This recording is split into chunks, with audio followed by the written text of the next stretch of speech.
જય શ્રી કૃષ્ણ. આજે આપણે શ્રીમદ ભાગવત કથાના 37મા એપિસોડમાં પ્રવેશ કરી રહ્યા છીએ. આ એપિસોડમાં આપણે સાંભળશું અઘાસુર વધ, જ્યારે કૃષ્ણએ વિશાળ અજગર દૈત્યનો વિનાશ કર્યો. કંસે સતત દૈત્યોને કૃષ્ણનો સંહાર કરવા મોકલ્યા. વત્સાસુર અને બકાસુર બાદ હવે આવ્યો અઘાસુર. બકાસુરનો ભાઈ અને કંસનો મોટો સાથી. એ અતિ ભયાનક અજગરના સ્વરૂપમાં આવ્યો, જેનું મુખ એટલું વિશાળ હતું કે આખી ગાય ચારતી બાલ સંખ્યા સહેલાઈથી તેમાં સમાઈ શકે. એક દિવસ કૃષ્ણ પોતાના ગોપાળ મિત્રો સાથે જંગલમાં ફરતા હતા. અઘાસુરે અજગરનું સ્વરૂપ ધારણ કરી રસ્તા પર પડ્યો રહ્યો. એનું શરીર પહાડ જેટલું લાંબુ અને મુખ ગુફા જેટલું વિશાળ હતું. ગોપાલ મિત્રો બોલ્યા, આ તો કોઈ ગુફા લાગે છે, આવો અંદર જઈએ. તેમને ખબર જ ન પડી કે આ તો દૈત્યનું મુખ છે. સર્વજ્ઞ કૃષ્ણ તરત જ સમજી ગયા કે આ કોઈ સામાન્ય ગુફા નથી, પણ મિત્રોનો જીવ બચાવવા તેમણે એક દિવ્ય યોજના ઘડી.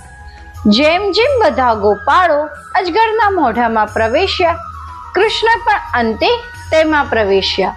અઘાસુરે મોઢું બંધ કરી દીધું. આકાશ પાતાળ સુધી ભય ફેલાયો, પણ કૃષ્ણ પોતાના દિવ્ય સ્વરૂપને વિસ્તૃત કર્યું, એટલો મોટો કે અજગરનું શરીર ફાટી ગયું અને તેના પ્રાણ બહાર નીકળી ગયા.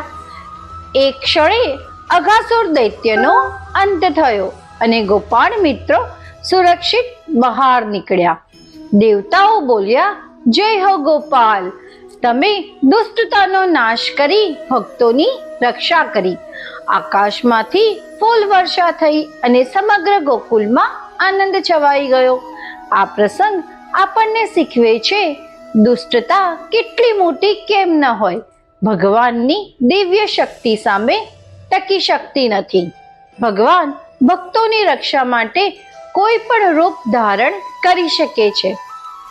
ભક્તિમાં શ્રદ્ધા રાખો, ભય ક્યારેય નજીક નહીં આવે. આગામી એપિસોડમાં આપણે સાંભળશું બ્રહ્માજીનું મોહન અને ગોપાલોના ચમત્કારિક સ્વરૂપો. આજે આપણે સાંભળ્યું અઘાસુર વધની અદ્ભુત કથા. ચાલો આપણે પણ જીવનમાં ભયને ભક્તિથી હરાવીએ અને પ્રભુની કૃપા પર અડગ શ્રદ્ધા રાખીએ. માટે જ ચેનલને સબસ્ક્રાઇબ કરવાનું ભૂલશો નહીં.